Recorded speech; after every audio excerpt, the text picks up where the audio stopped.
We are awaiting a press conference from the Los Angeles County Sheriff's Department, and we'll bring that to you live as soon as it happens. But first, NBA analyst Bill Reiter joins me now by phone from Los Angeles. Bill, what more have we learned about the circumstances surrounding this crash? Hi, Elaine. I think we'll get the official confirmation here in a few moments when the press conference you cited begins, but it has been confirmed, unfortunately, in multiple reports that among those who died in this plane crash include Kobe Bryant's 13-year-old and oldest daughter, one of her teammates parent, and presumably the pilot. 5 people in that crash as Kobe Bryant, his daughter, and one of her teammates were headed in his helicopter to one of her youth basketball games. And Bill, what can you tell us as news now has spread about this tragic crash? What impact has his death been having among not just sports fans, but in the broader sports world, this news of Kobe Bryant's death?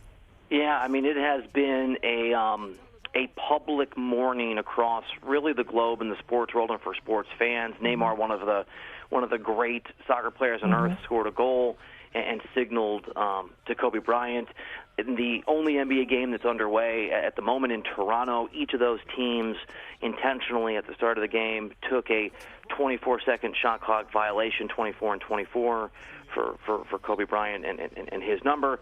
And so with the famous and with the athletic and athletes, there is mourning. And really, you know, my kids, Elaine, we live here in L.A., we're down at the beach, and there was just, as the news broke, there was an eerie silence, and teenagers and adults talking in shocked tones about how this can't be real. There is, here in Los Angeles, and I would imagine beyond it, just a quiet level of shock as the reality of this. We all start to do our best to process it and make sense of it. Bill, why do you think Kobe Bryant was such a beloved figure in the Los Angeles area? Yes, but not just in LA, but, you know, I was looking on Twitter at LeBron James' comments from, I believe, just last night, talking about his reflections, seeing Kobe Bryant. This was before, of course, the helicopter crash, but the inspiration that he drew from watching Kobe Bryant on the basketball court. Yeah, it's a great question because he resonated, you're right, Elaine, with so many people in so many ways. And I think it's that, and it's rare, right, this unique combination of both all-time greatness, and as a basketball player he was, but also being a very, very complicated human being. I mean, if you competed against Kobe Bryant, he wanted to destroy your self-confidence, your well-being, your hope, any belief you had that you could beat him on the floor, and yet there was a remarkable charm away from it. He was the most beloved figure, the most beloved sports figure by a wide margin in Los Angeles, and the connection he had was so powerful to be almost cult-like and emotional, but there obviously in Kobe Bryant's life were some dark moments, including accusations of sexual assault. He was a basketball player, yes, but he was also a Renaissance man in business. It turned out in art. He spoke multiple languages. He'd lived abroad in Italy with his family, and so he had a worldliness. This was a complicated guy, and if you tried to say that Kobe Bryant was just one thing, you were missing the 50 other things that defined him. And I think as a father and a parent, which makes this even more tragic than it otherwise would have been, Kobe Bryant, the dad, for a lot of folks, and maybe for Kobe, like it does for a lot of fathers with daughters, it took some of the rough spots off, right? I think it gave him some perspective, and whatever it did for him as an individual, you could see as a father the love he had for his children. The last time I ever saw Kobe Bryant in person, he was with his daughter, his oldest daughter, who passed away in that flight today. And so all of these things, this sort of crucible that of the ingredients that went into Kobe Bryant made him likable and loathed. And in the end, I think, Elaine, it added up to a real level of respect, and respect for his talent and for his mind and for his formidability and who he became as a father. And I think that's all of those things people are mourning today. And Bill, what kind of a presence did he still sort of retain there in the Los Angeles area, given the fact that, I mean, he hadn't played since 2016? Yeah, you would think he was the president of the United States when you saw him walk through Staples Center or be somewhere. And again, the last game I went to a few weeks ago when Kobe Bryant was there, I mean, obviously, Elaine, LeBron James was in the building. He plays, right? He plays for the Lakers. He's a big star. And if memory serves, maybe it was Rihanna. Some, like they always are at Lakers games, some superstar celebrity was there.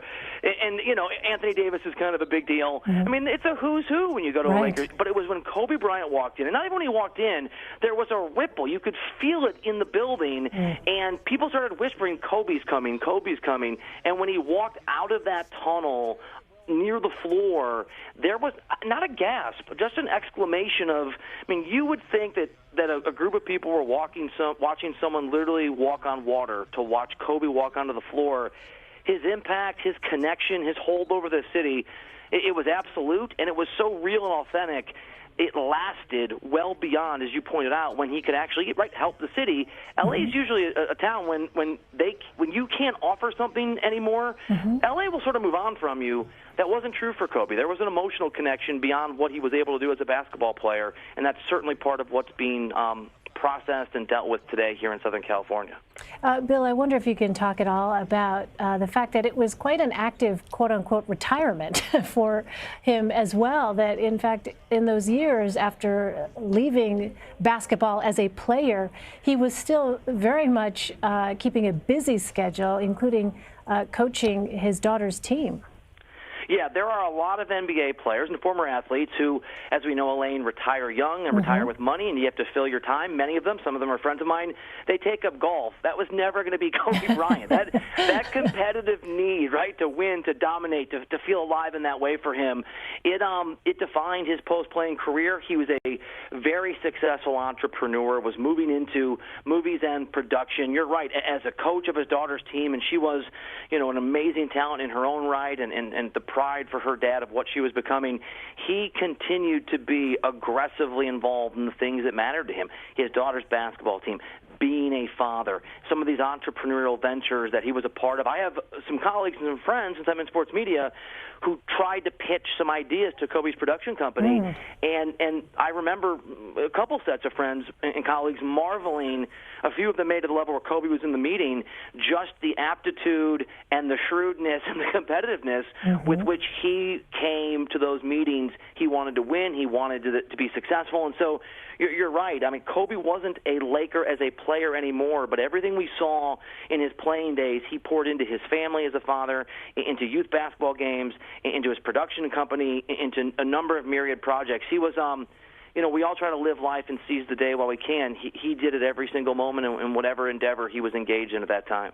Absolutely. All right, we want to let our viewers know we're continuing to keep our eye on that picture there on the right-hand part of your screen, Calabasas, California, where we expect local authorities to hold a news conference within the hour, is what we understand. So we're going to continue to monitor that and, of course, bring you that news conference just as soon as it happens. But, Bill, you mentioned earlier being there on the beach and sort of having this stunned silence descend around you, where people were just learning of the death of Kobe Bryant. What do you think the next few days in Los Angeles are going to be like? Not to sound trite, but I think it's going to be the stages of grief. Elaine, because I'm a sports broadcaster and writer, my friends in L.A. are always texting me about sports. And this sort of rush of 50 or 70 text messages as the news came in, first was, we don't believe this, it can't be true. And then as more reports came in, it was, this can't be true.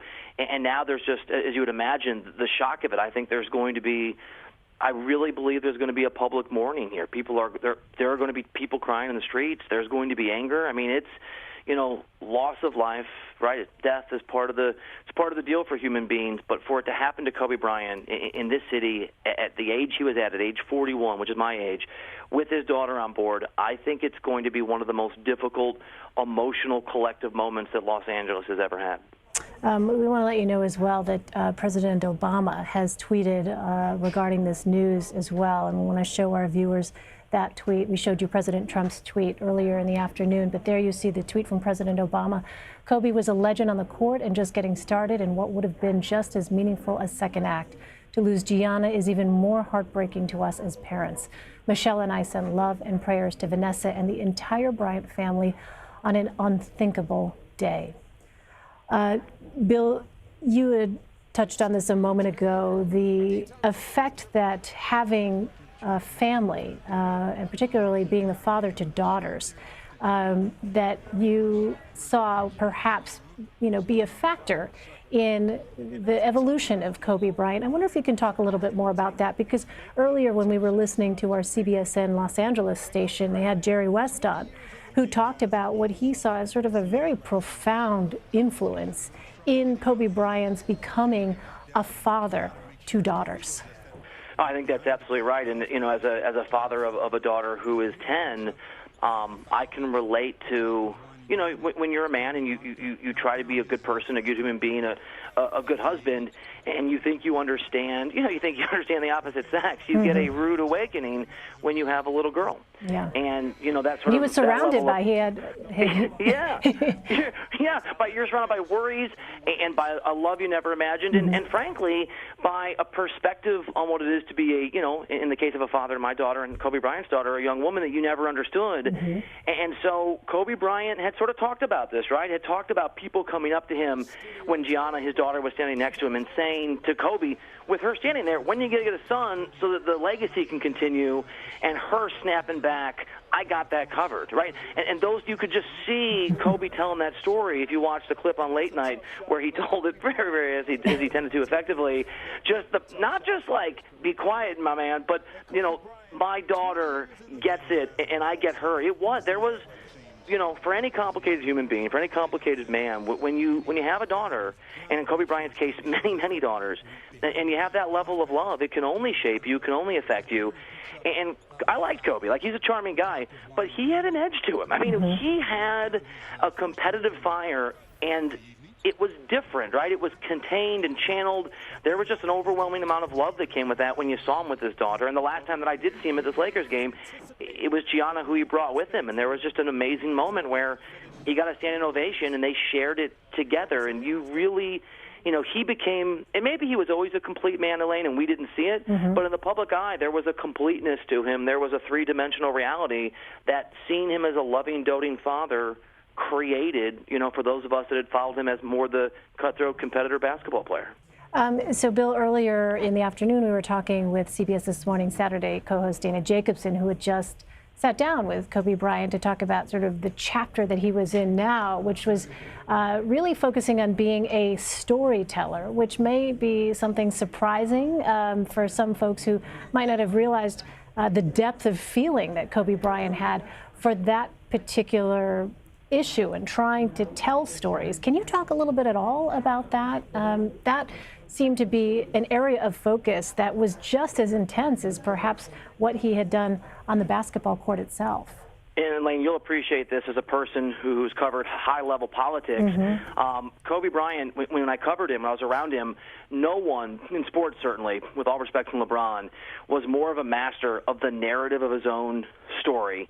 The ability to pull reporters aside and give access to really, he operated like some sort of White House spin guru on his own behalf, and you could tell that he enjoyed the competition of creating his own story and creating his own narrative and trying to define as best he could the way the public saw him, through just doing what you do when you're in the public spotlight, which is talk to the people that shape the news and trying to have reporters who would see his perspective and trying to co-opt them as best he could, which is no easy task in L.A. And so, when I heard that he had this interest in narrative and in storytelling, it made sense, because in looking back, I think he always understood his own career, right? When he stepped off the floor in that context, I think he understood the idea of, beginning, a middle, and end of heroes and villains. This is a guy who operated with so much depth and so much smarts in everything he did that doesn't surprise me. And I can remember, in dealing with him,